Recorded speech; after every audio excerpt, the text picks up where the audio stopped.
Welcome to the Life of Hair. My name's James Atkinson, and in this very unusual intro, you find me in my garden because of stay-at-home measures set out by my government. And I'm sure a lot of you out there are experiencing the same thing. Look, I just wanted to make a nod to what's happening out there. These are unprecedented times, and nobody expected this particular scenario at the beginning of 2020. So I don't think we should let it freak us out too much. I know that financially this is going to be a burden to a lot of us, and I think that's probably the biggest thing, unless it strikes us in a different way. But let's try and use this time wisely, educate ourselves. There's lots of things that I want to learn and know about, and having this time off has given me the opportunity to do that, which I think is a little blessing in disguise as far as I'm concerned. So stay positive, guys. Enjoy this episode. This episode is about blending away natural white hairs with the use of highlights and balayage technique. It's one of those combinations that I use quite a lot in the salon. I don't always darken people's hair if they've got a few white hairs to deal with. I think that can be a bit of a counterintuitive thing to do, even if you match it to their natural so they have no demarcation when it grows through. You're leading them into continuous tint regrowth, and I personally hate the idea of spending my entire day doing a tint regrowth one after another. So I don't know, you might enjoy that. I don't. So I try and give my clients techniques that mean it's going to be a much longer period of time in between visits. I'd rather have a lot of clients and see them infrequently than a few clients and see them regularly. Personal taste, but that's how I like to operate. So if you enjoyed this video, don't forget, share it with your friends, subscribe if you haven't already. Thank you to those of you who have.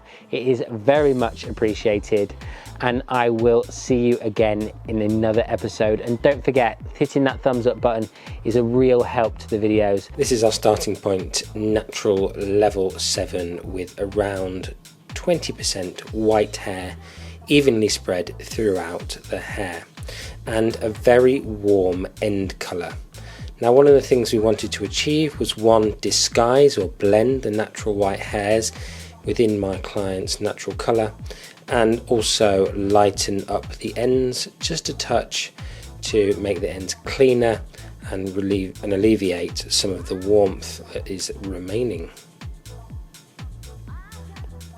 So really simple technique, foiling technique here. Horizontal sections, regular weave size, round 5mm spaces in between each section, just saturating the hair nice and evenly and folding it up nice and clean.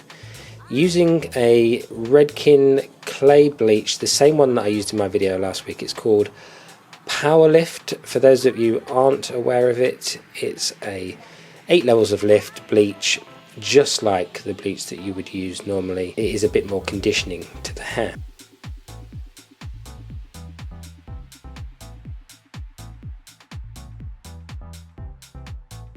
Now, using horizontal sections like this gives maximum coverage when we are talking about the amount of hair we can colour in the least amount of time.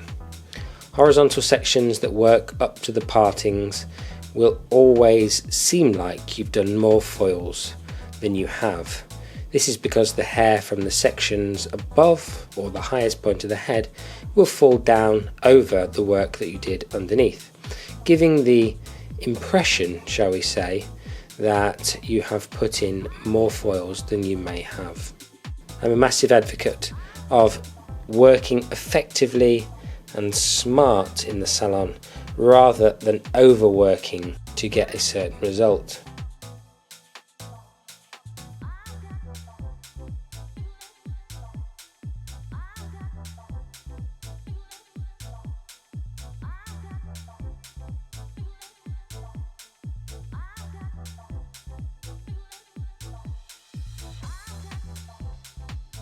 Some of you might be wondering why I have started this full head technique in the front. If I don't address this now, I'm sure you will ask me about it in a little while. I wanted the maximum lightness to be around the front of the hair, so I was going to allow the front to process and the back to process evenly, and equally in the back I will bump my developer. I'm currently using 20 volume. There is no 10 volume available in this particular product. If there was a 10 volume available, I would have probably opted for it, but 20 volume in this product isn't that strong, as you will see from the lift that I get later. This is no 9 levels of lift bleach, and I think the 8 levels that it promises is a little bit of an exaggeration.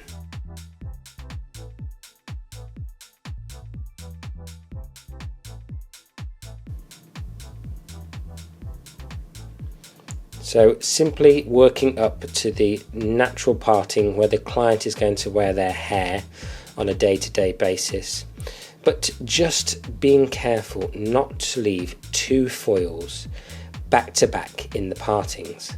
I will leave out a tiny slither of hair as to ensure that we do not have those 2 foils touching one another. This can look very chunky and unsightly once we have processed our colour.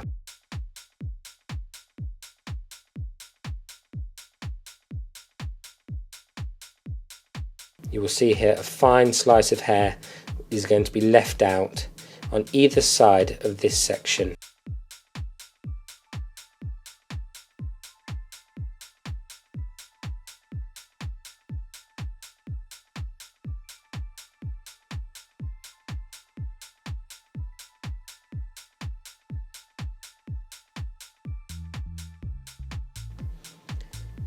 We subdivide the back straight down the middle and take a horizontal section through the occipital bone. We then carry on with the technique that we were using before. As I mentioned, I have bumped my developer to 30 volume. I am using a bonder with my bleach as I am overlapping the ends to lighten them further. I know a lot of you will be pro using low volumes of peroxide, but I always aim to leave the products on for the least amount of time. The longer the hair is remain in an alkaline state, the more damage we create, irrelevant of how strong the peroxide is. I'm sure that will be a strongly contested statement, but we will talk about that in a video to come. As we work up the back, I first finish the left hand side, then the right hand side in these 2 sections that run through the centre of the occipital bone. Saturating the hair evenly all the way through, as I've mentioned many times before, is the key to all lifting processes.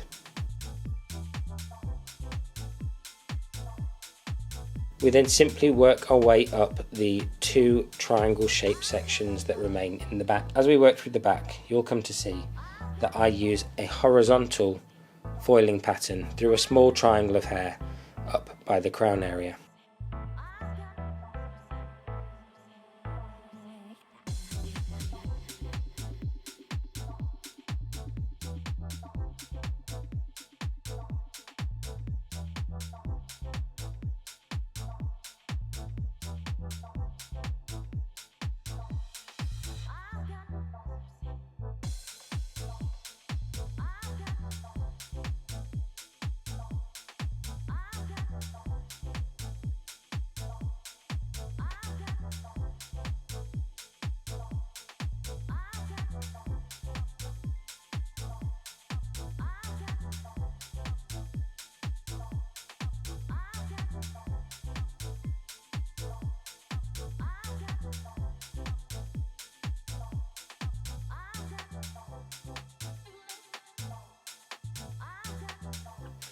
You will note I am not refreshing all of my ends on all of the sections.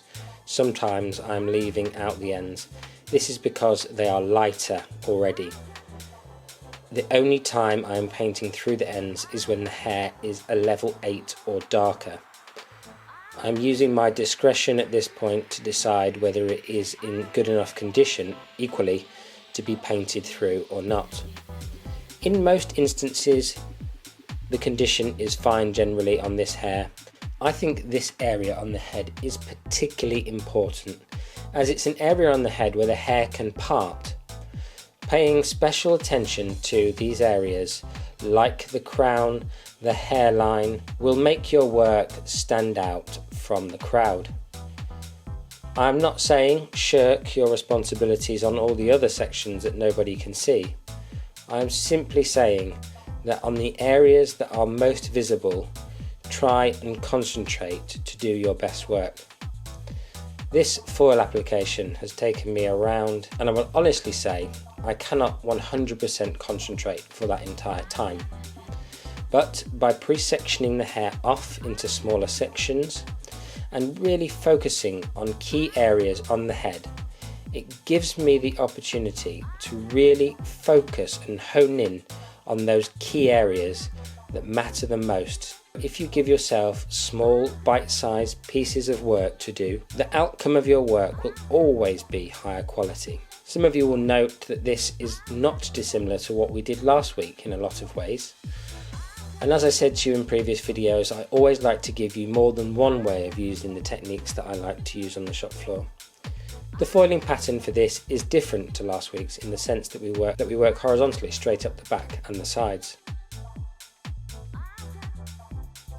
After the foiling technique, we then subdivide our panels into 2 or 3 depending on how big it is. I'm going to use a very wide tooth comb and take one even stroke from the ends of the section all the way up towards the root. I then saturate the ends using a clay lightener.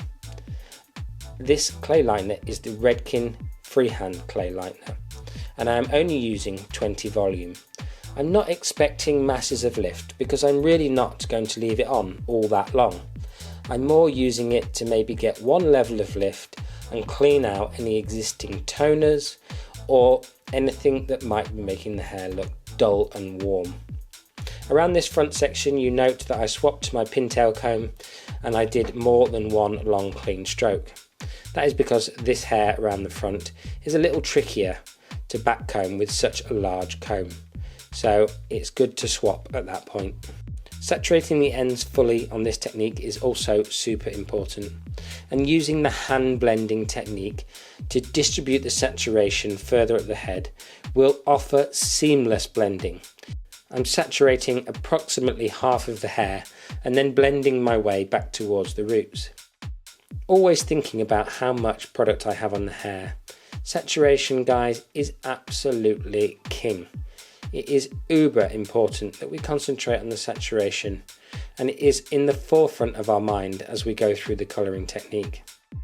Again, using the fine teeth of my pintail comb in this particular instance, saturating the section and blending up towards the roots.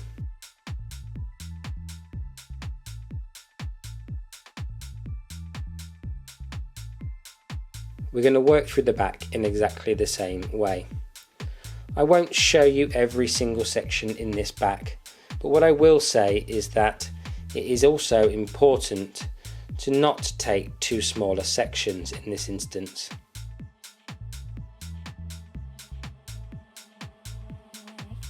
And there we have it, job done, time to process.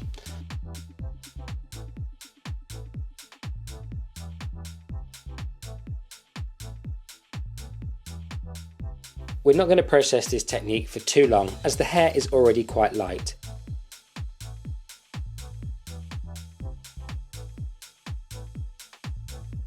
Once we've processed it, I'm going to apply my toner with a bottle. I particularly like applying Shades EQ with a bottle. This is 09NB Redken Shades EQ with crystal clear 1/4. So that is 30 grams of 09NB and 10 grams of crystal clear to make a level 10. We process it for 20 minutes on damp hair, as you saw, which was thoroughly towel dried. And here is the end result. A seamless, soft, blended balayage technique with some highlights mixed in to create subtle diffusion from her natural highlights or grey. I hope you've enjoyed this video, and if you have, then please hit that thumbs up button, share it with your friends and subscribe to the channel. Thank you for watching. Stay at home, stay safe, and I'll see you again for another episode of The Life of Hair.